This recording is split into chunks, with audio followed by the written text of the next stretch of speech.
drop to the floor of the garage.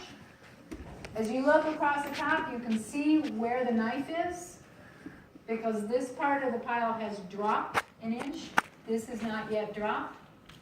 So by the time the knife gets all the way through, all of this will have dropped down, and now you start feeding, and it gets back up to the top. You cut another inch off, it drops down.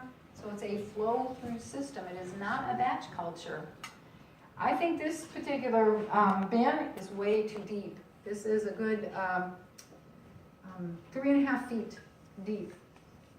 Most of the compost is too compacted. It's not getting enough oxygen on the bottom of that bin. We're losing our fungi. Just because it's way too deep, not enough oxygen moving through that system. Shorter. Don't make your bins so deep. Next slide. So there we are. Do we have some fungi in there? You can see them, all those strands, all those threads. That's the fungal hyphae.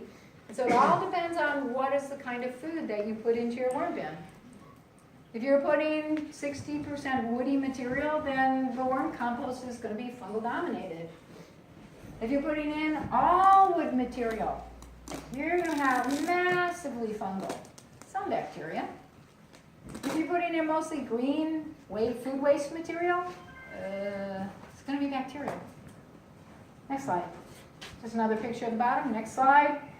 Storing it, letting it dry down a little bit, and bagging it up and selling it to people. Next slide. Work with different configurations of worm bins all over the place. I'm just going to keep going. Good and fungal. Keep going. We've seen this. Keep going. Oh, would you buy this as compost? No. Anaerobic. Look at the charcoal that's happened here. Look at the actinobacteria. Now I might buy this to grow brassicas with, but I'm certainly not going to use it for really good biology. It's really more just organic matter. Got a few problems. Next slide. There's actinobacteria. It's just white ashy material. If you pick up a bit of this plant, of the woody material, you pick it up, it is connected to nothing. Ashy white actinobacteria. Next slide. Look at the color of that. Kind of scary, huh? This is mildew. This is Phytophthora. And that's how it looks in an anaerobic pile. That color, that ought to tell you right away, and then the fact that it smells really bad. Next slide. Whoa. Really fussy. I'm not sure I like this. Sometimes that fungal hyphae there, all that fuzzy wuzzy stuff, sometimes it's okay fungi. A lot of times it's not.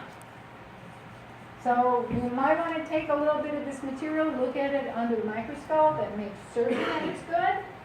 If it's not so wonderful, I just kind of break all of this up, mix it back into the pile, and that allows the really beneficial fungi to outcompete the fuzzy wuzzy. Next slide. Yeah, just more the same.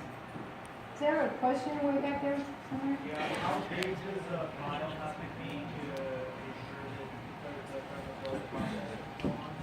There's gonna what? How big does the pile have to be to ensure that it can reach temperature? It depends on the time of year. Standard ecological answer, it depends.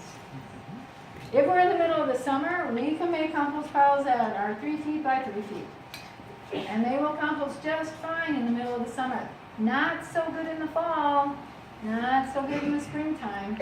So springtime, fall, by the time those temperatures really start to cool down during the evening, you're going to want to have a pile that's 4 feet by 4 feet, 5 feet by 5 feet, 5 feet by 5 feet. So it depends on the time of year.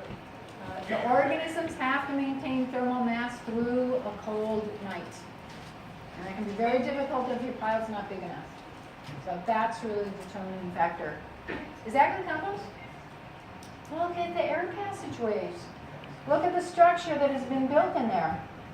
All those nice aggregates. It may look like that's plant material that's not decomposed, But if you look at that under the microscope, just teeming with life. All kinds of critters growing on there, some really good fungi. Yes, this is good compost. Be looking for this kind of structure, because then you don't have to worry about oxygen making it through to the middle of the pile.